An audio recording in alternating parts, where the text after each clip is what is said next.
vous allez bien. Ça fait un petit moment que je vous dis maintenant qu'il y a beaucoup de choses qui se préparent, beaucoup de choses qui arrivent, soyez patients. Vous devez savoir que je suis en contact avec pas mal de journalistes, avec... ça a coupé, pardon, je disais avec pas mal de journalistes. J'ai énormément d'avocats qui m'ont contacté de partout, du Maroc, d'Israël, de Dubaï, euh, énormément ici aussi en France. Et c'est des personnes qui me soutiennent au quotidien, qui m'aident et c'est grâce à eux que dans l'ombre, il y a beaucoup de choses qui se font. Donc tout ça pour tout vous dire, j'ai été le premier surpris sur la vie de ma mère que c'est vrai. J'ai même une personne du gouvernement qui m'a contacté. C'est pour vous dire à quel point c'est dingue. Moi-même, des fois, je réalise pas. Et en tous les cas, j'ai une des personnes avec qui je suis en contact depuis un moment. Donc, c'est une avocate qui vit pas en France, qui a fait partir aujourd'hui un dossier.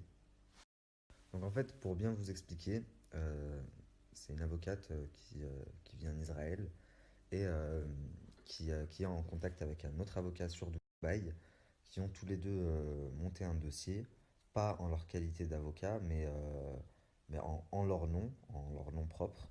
Et, euh, et donc ils ont monté un dossier et ils l'ont fait partir aujourd'hui, enfin ça fait un moment qu'ils y travaillent, ils l'ont fait partir aujourd'hui au ministère des Affaires étrangères à Dubaï. Donc ils ont fait une alerte au ministère des Affaires étrangères. Pourquoi une alerte? Au ministère des Affaires étrangères à Dubaï. Donc ils ont fait une alerte au ministère des Affaires étrangères. Pourquoi une alerte? Donc je m'explique.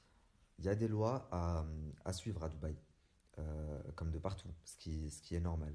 Et certaines personnes influentes vivant sur Dubaï ne respecteraient pas certaines lois et feraient mauvais usage de leur influence, ce qui peut fortement déplaire au pays, à l'image en tout cas que le pays veut refléter.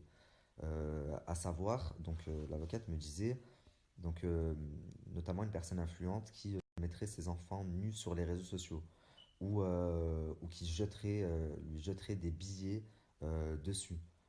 Même si c'est des faux billets, ce qui est totalement interdit à Dubaï. Ou elle me parlait d'une autre personne également qui aurait fait un faux concours à des fins d'escroquer les gens, la population française. Donc il y a un dossier qui est parti aujourd'hui avec clé USB et tous les éléments qu'il fallait. Il faut savoir que c'est très très grave puisque ces personnes risquent d'être extradées. Elles risquent d'être contraintes de quitter le pays, de quitter Dubaï.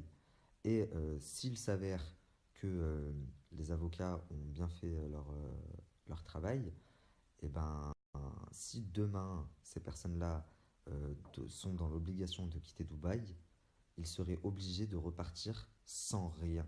Je vais vous expliquer pourquoi. Donc, ce qu'il faut savoir, c'est que apparemment à Dubaï, aucun étranger n'est totalement propriétaire à 100%. Ça n'existe pas. C'est-à-dire que tu peux acheter une maison, mais le sol ne t'appartient pas. Donc, si demain, par exemple, tu es français et que tu as une maison à Dubaï et que Dubaï rentre en guerre avec la France, eh ben, tu vas devoir quitter le pays sans ta maison. Même si elle est à toi, tu devras tout laisser. Donc, si demain, ces personnes-là sont contraintes de quitter le pays euh, à cause de leurs agissements douteux, s'ils sont extradés, ils seront obligés de laisser tous leurs biens achetés à Dubaï. Voitures, euh, vêtements, meubles, tout ce qui a été acheté à Dubaï reste à Dubaï. Vous ne repartez sans rien. Donc, ce qui veut dire que si demain le dossier passe et qu'il y a assez d'éléments pour, pour que ces personnes soient extradées de leur pays, elles seront obligées de repartir sans rien. Puisqu'elles se snapent toute la journée en train de se montrer j'ai acheté ça, j'ai acheté ça. Donc, c'est des choses qui ont été enregistrées par ces avocats, mis dans une clé USB.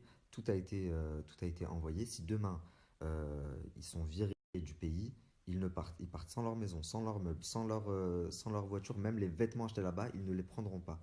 C'est pour vous dire. Alors vous allez me dire oui, mais ils sont blindés, demain ils reviennent en France et ils s'en foutent de laisser leur maison, leur voiture, pas du tout.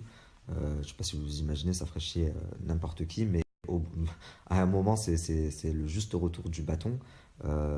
Quand on fait du mal, il nous retombe toujours dessus. Et pour ce qui est de la France, vous allez me dire, ils vont revenir en France, oui, peut-être. Mais aujourd'hui, j'ai eu une information, et une vraie information, vous pouvez en être sûr à 1000%. C'est un contact plus que fiable.